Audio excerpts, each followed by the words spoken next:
Olá pessoal, chegando aqui para mais um vídeo, agora de Gênesis 27 a 30. Deixa eu falar algo que eu nunca falo quando eu venho aqui. Curta o canal, curta o vídeo, segue aí, compartilha com as pessoas, manda o pessoal no WhatsApp, tá bem? Hoje vamos falar sobre bênção, né? No capítulo 27 fala de quando Isaac abençoa Jacó. Todo mundo lê esse capítulo, lê essa história, dá muita importância, né, para Jacó ali roubando a bênção de Esaú, né, um artimanha ali junto com a mãe dele, né? Então Rebeca, na verdade, é que, né, arma todo o esquema, tudo aquilo lá, e aí Isaac abençoa Jacó pensando que está abençoando Esaú, e depois Esaú fica desesperado e implora ao pai que também dê uma bênção para ele. A história é muito legal, você certamente já conhece, já fez algumas reflexões sobre isso. Mas uma coisa que muita gente não percebe já percebeu, já se deu conta que hoje as pessoas valorizam muito pouco a bênção dos pais? É interessante que eu sou mineiro. No Paraná, onde eu vivi e morei por 19 anos, não se tem muito hábito dos filhos pedirem a bênção dos pais, ou mesmo de pessoas mais velhas, né? Então, aqui em Minas, né, a minha vida inteira até, né, sempre por meus pais, meus tios, né, eu vejo o meu tio, vi o meu tio Francisco esses dias, chego para ele, benção tio, né? É claro que eu não estou falando que isso é importante, porque na verdade se torna meramente um cumprimento. Mas o fato é que as crianças, os filhos hoje não almejam mais a bênção dos pais, como se vê nesse capítulo. É claro, você vai me falar, Ailton, mas aqui você está falando de herança, você está falando de dinheiro, você está falando de poder econômico, tá? Mas a ideia aqui é que a bênção significa tudo isso, tá? Quando a gente fala de uma pessoa abençoada, não estamos falando apenas que que ela está bem com Deus, ou espiritualmente, intimamente, internamente. Não. A bênção abarca todas as coisas. Quando Jacó é abençoado por Isaac, isso afeta o relacionamento íntimo entre Jacó e Deus, mas afeta toda a experiência de Jacó, familiar, econômica, tudo isso. Tá? Então, ser abençoado por Deus significa também, sim, não necessariamente e não sempre, mas significa também, em geral, algo que afeta a nossa realidade civil, social, econômica. Ou seja, tem a ver também com dinheiro. Tá?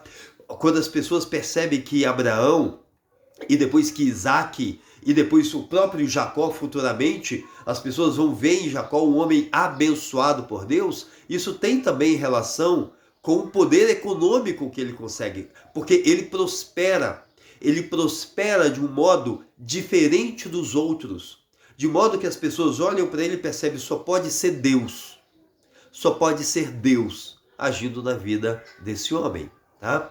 Mas a reflexão que fica aqui, eu anotei ao lado da minha Bíblia, né? Você já abençoou os seus filhos, tá?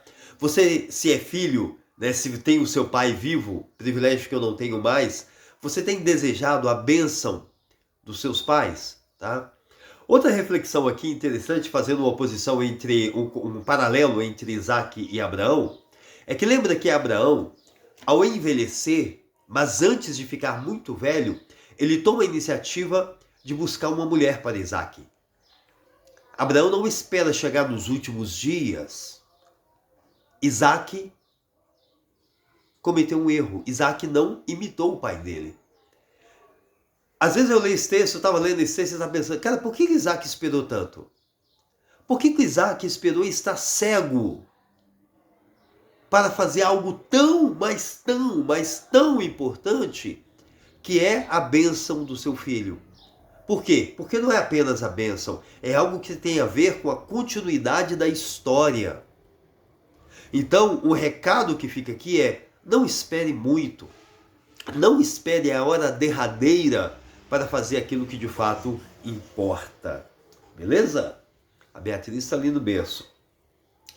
Capítulo 28. Temos então a fuga de Jacó, né? Quando Jacó foge e vai para Pandan Aram, né? Casa de Betuel, seu avô materno. E lá ele vai se casar, né, com Raquel e com Lia. Mas aqui nós temos a fuga de Jacó. A fuga de Jacó. E aqui o texto mais conhecido é o sonho que Jacó tem. Tá? Eu quero fazer um comentário aqui. É que nesse sonho, Deus está confirmando a bênção de Jacó, confirmando a bênção que Isaac havia dado a Jacó.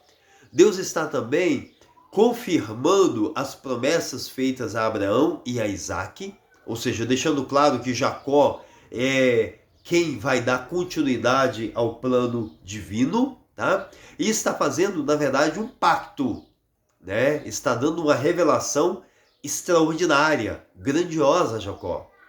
O ano passado eu escrevi uns textos sobre o Natal, o advento do Natal, e uma das figuras de Jesus no Antigo Testamento é exatamente a escada que Jacó vê, né? A escada que toca a terra e vai até o céu, né? Jesus é a escada que Jacó viu, tá? Isso é fantástico. A frase também que muitos já pregaram sobre ela é quando Jacó acorda e diz: Deus está nesse lugar e eu não sabia, tá? Isso pode estar na boca de incrédulos, mas não pode estar na boca de um cristão. Tá? Se você é um crente em Cristo, você precisa necessariamente saber que Deus está neste lugar. Onde você estiver, Deus está neste lugar. Do Senhor é a terra e a sua plenitude. Tá? Ele tudo possui, tá? E ele tudo dirige, controla e em tudo se manifesta. Tá bem? Mas o capítulo termina com Jacó, né, fazendo um voto a Deus, e ele termina o voto no finalzinho do capítulo dizendo: se Deus me abençoar, eu voltarei, edificarei aqui um santuário a Deus, e de tudo o que me deres, certamente darei o dízimo. É muito interessante, né? Você vê uns desavisados criticando o dízimo e falando que o dízimo é da lei. O dízimo é muitíssimo anterior à lei. Abraão, né, já deu o dízimo e agora Isaac está fazendo um compromisso com Deus, um pacto com Deus, dizendo que ele dará dízimo de tudo. Eu anotei na margem da minha Bíblia: o dízimo conecta nossas intenções e discurso à dimensão tangível da nossa vida. A incapacidade de dispor dos bens revela a hipocrisia do discurso. Tá? Jacó não está simplesmente dizendo: se eu voltar, eu vou tal. Não. Ele conecta essa intenção à área prática, tangível, material da sua vida, ao dizer: e eu darei dízimo de tudo. Tá? O seu compromisso com Deus precisa afetar o seu bolso, precisa afetar o seu dinheiro, porque senão a hipocrisia é conversa fiada. Tá? Capítulo 29, Jacó encontra-se com Raquel, né? E aí, na segunda parte do capítulo, tem o casamento de Jacó. Ele se casa com Raquel, né? Na verdade, vai se casar primeiro com Lia, né? Ao ser enganado pelo seu sogro, e depois vai se casar com Raquel. Tá? A parte final do capítulo termina falando dos filhos dele, tá? Dos filhos dele. E aí eu tenho uma meditação que eu já fiz acerca dos 4 filhos de Lia, tá? E o título é, né, quando você louvará o Senhor, tá?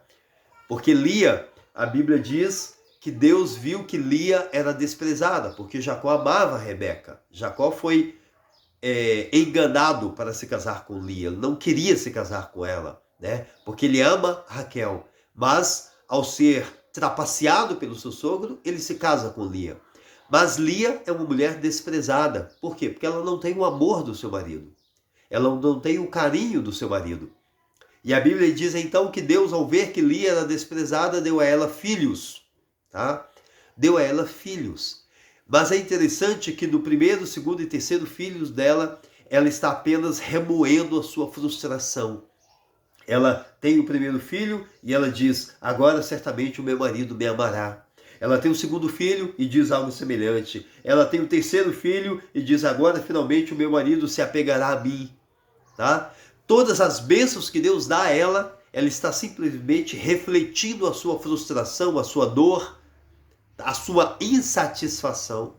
Apenas quando ela tem o quarto filho que ajudar, que ela diz: desta vez louvarei ao Senhor. Às vezes nós somos como Lia. A gente recebe as bênçãos de Deus e ao invés de louvar e de celebrar a Deus, de louvar a Deus, a gente apenas está tentando encontrar satisfação em face da nossa frustração, tá? E isso é triste, isso é muito triste. O capítulo 30, mais uma vez, é um capítulo triste também, porque fala da disputa, né, entre as duas irmãs, a primeira parte do capítulo, tá?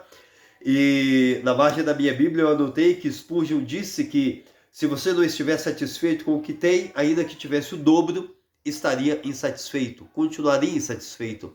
E a gente vê isso na vida de Lia e de Raquel. Uma tem filhos, mas não está satisfeita, quer o amor do seu marido. A outra tem o amor do seu marido, mas não está satisfeita, ela quer filhos, tá?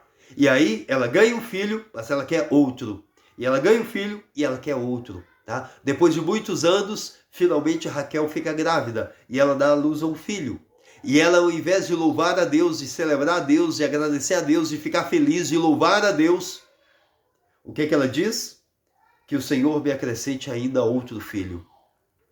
Ela queria tanto um filho, mas a insatisfação é tão grande em sua alma que ela não consegue louvar, ela não consegue celebrar. Isso acontece com você também? Você também tem buscado por bênçãos, e você busca, e finalmente quando essas bênçãos advêm na sua vida, você é incapaz de celebrar, porque você quer mais uma bênção, você quer mais uma coisa. Ah, quando eu conseguir mais uma coisa eu vou louvar, quando eu conseguir mais uma coisa eu vou louvar. E a insatisfação vai se tornando um abismo dentro do seu próprio coração. Vou ficar por aqui, 12 minutos já. Que Deus te abençoe. O próximo vídeo é sobre Gênesis 31, 32, 33 e 34. Um grande abraço, que Deus te abençoe.